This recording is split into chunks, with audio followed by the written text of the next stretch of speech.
Good evening. Welcome to South Asia Newsline. I'm Gitasha Sharma. Here are the top stories we are tracking for you on Friday, the 7th of April. Bangladesh Prime Minister arrives in India to discuss bilateral ties.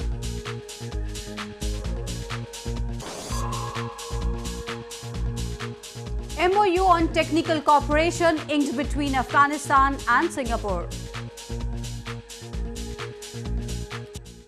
And now for all the details. The situation is returning to normal after heavy rain and snowfall in India's northern Jammu and Kashmir province triggered flash floods. Braving the inclement weather, the Indian security forces launched rescue operation for stranded locals.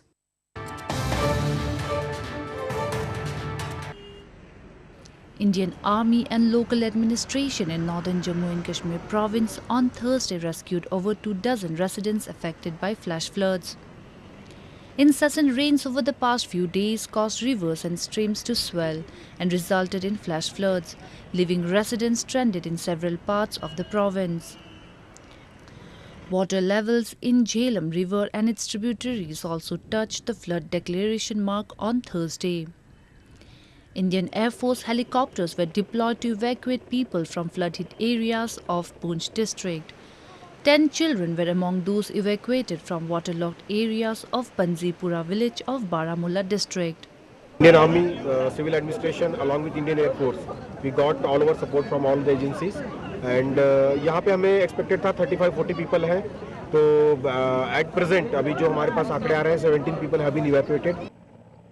However, water levels in the rivers and streams including Jhelum started to recede on Friday morning as rain stopped, easing flood fears. Meanwhile, at least 5 soldiers were trapped when a series of avalanches hit the Batalik sector in the Ladakh region of the province, clamping down an army post on Thursday. 3 soldiers trapped in a series of avalanches in Jammu and Kashmir succumbed to their injuries on Friday, as the upper reaches of the province have been receiving heavy snowfall for nearly 3 days.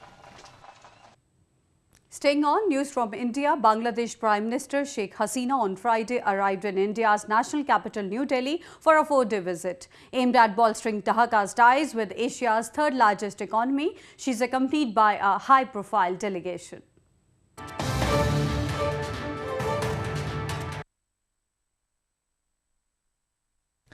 Indian Prime Minister Narendra Modi welcomed Bangladeshi counterpart Sheikh Hasina upon her arrival at the Palam airport in New Delhi. The visiting dignitary was accompanied by a high-profile delegation. The two leaders are expected to hold official talks on Saturday on a range of issues including an intergovernmental agreement on civil nuclear energy and a crucial defence pact. According to reports, the Defence Pact aimed at checking China's growing military ties with Bangladesh will encompass training, sale of military hardware and military-to-military cooperation.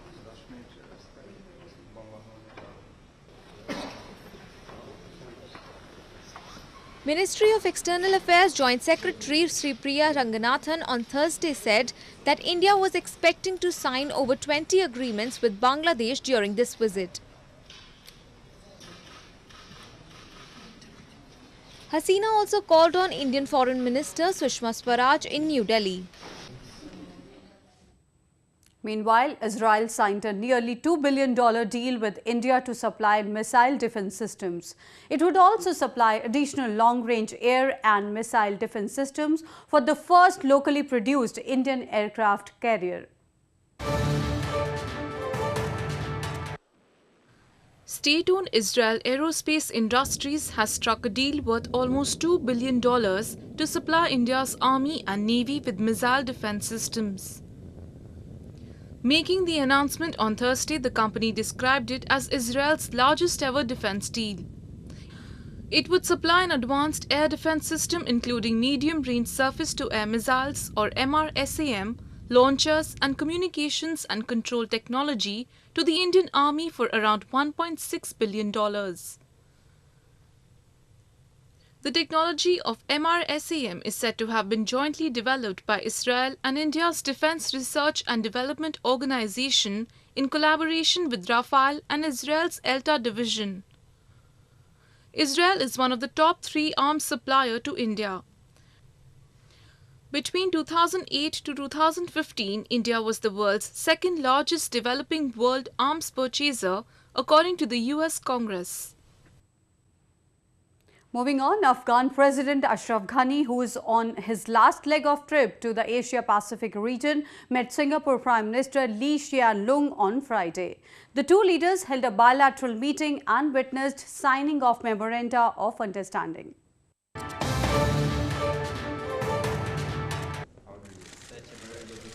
Afghan President Ashraf Ghani met Singapore Prime Minister Lee Hsien Loong in a bid to bolster ties between the two nations.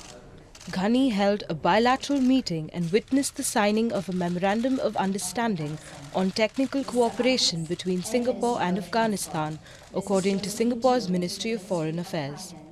He arrived in Singapore on Thursday after visiting Indonesia.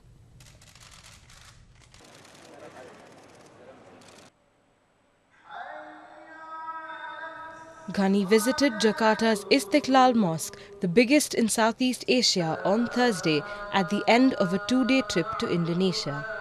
On Wednesday, he held talks with Indonesian President Joko Widodo, who offered support for Afghanistan's efforts to end decades of internal strife and begin a process of rebuilding.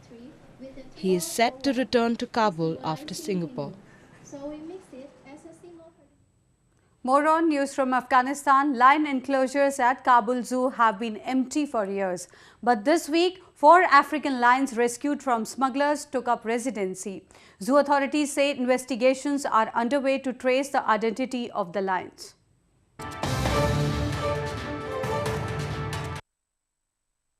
Kabul Zoo's last lion was Marjan, who originally came from China but died 3 years ago after falling ill.